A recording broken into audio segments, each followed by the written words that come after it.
Moi, il me restait donc 3-4 jours à bosser chez moi. J'ai fini. Le soir, je rentrais, je commençais ma prépa physique. Donc j'avais 3 semaines pour me préparer. Pas mal de cardio. Une grosse préparation sur mes amenés au sol. Pour moi, la stratégie était de l'amener au sol et de le travailler au sol. Et donc très peu de travail de boxe pied-point. Donc, résultat, tu as combattu là-bas. Donc j'ai combattu là-bas. Je me suis rendu compte que finalement, Gomi était quand même accessible au niveau des percussions. Il a une frappe pas super rapide, mais très lourde. Super puissante. Ce qui m'a crispé, c'est en fait le fait de savoir qu'il était très fort en anglaise. Et puis tous les gens autour de moi qui me disaient « Oh là là, si tu dois boxer avec lui… » Un peu la pression. Mais voilà, c'est ça. Donc j'avais eu beaucoup d'avertissements. Et j'étais gêné sur ce point-là.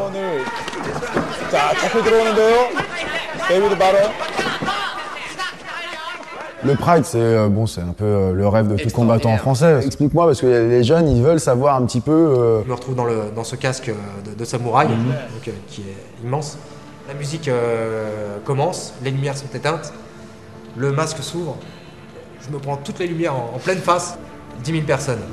Et ça, je le vois quand les lumières commencent à s'abaisser, et puis j'ai tout le monde en face de moi. Et là, tous les poils qui se dressent, la musique qui commence à monter en intensité aussi, et puis je descends vers le ring, et là, c'est grandiose.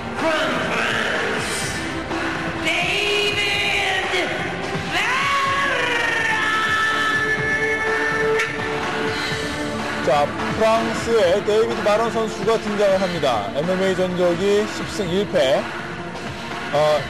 오늘 이겨갔습니다. 데뷔보다가 메인 Donc éventuellement, d'ici la fin de la saison, on peut annoncer, enfin pour l'instant rien n'est sûr, mais éventuellement une participation au mois de novembre. C'est ça.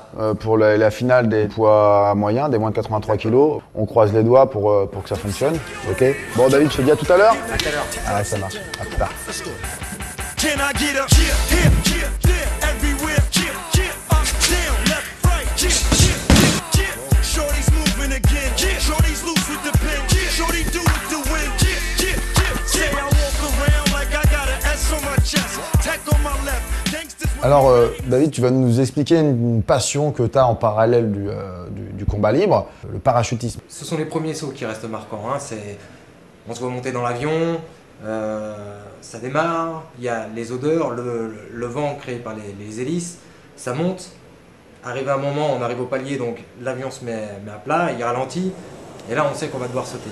Bon, au début on saute à 1200 mètres, il y a 1200 mètres en dessous, on voit les vaches mais elles sont toutes petites quoi, et ça fait drôle quoi. Alors on se met en place, là donc on tient la porte et on tient la rampe qui est juste devant là.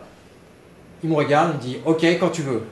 Alors quand il me dit quand tu veux, c'est pas dans une heure quoi, tu sais que t'as 5-10 secondes quoi. Et là tu regardes et tu te jettes. Et là tu te prends une accélération et au bout de, entre 5 et 10 secondes, on commence à avoir des appuis. Et là on a atteint la vitesse maximale. Et là on profite. Là c'est de la chute, mais on a l'impression de voler. On a ses appuis, on veut tourner un petit peu, hop, on incline un petit peu ses mains, on tourne dans un sens, on tourne dans l'autre, on va dans l'autre sens, on fait un saut perdu, on fait des bruits. Ah ouais, c'est extraordinaire. Il y a aussi des étapes au niveau du parachutisme. Après, il y a des examens à passer, et puis on peut sauter à 2, après à plusieurs, après se faire des courses-poursuites en l'air. Il y a tout plein de choses à faire. Pour finir un petit peu cette interview, pour te connaître un petit peu plus, on imagine, tu as fait ce que tu as pu faire au Pride, etc. Tu arrives à la fin de ta retraite de pompier. Qu'est-ce qui se passe? J'ai acheté une maison donc, au bord de la mer. Donc effectivement, j'aimerais bien ouvrir un club donc, dans cette zone. Je ne pense pas qu'il y ait beaucoup de monde qui est ouvert de club et qui pratique là-bas. Donc je pense qu'il y a une opportunité. Je ne pense pas pouvoir vivre encore juste de cours de combat libre. Donc à côté, il faudra que je trouve un autre travail. Alors là, j'ai différents projets avec mon frère. Et puis pourquoi pas faire du volontariat chez les pompiers aussi. C'est quand même mon métier de base. Pourquoi pas quoi.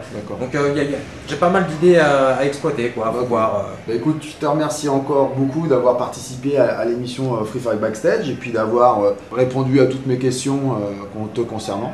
Et franchement, merci encore et je te dis à très bientôt. Quand tu veux.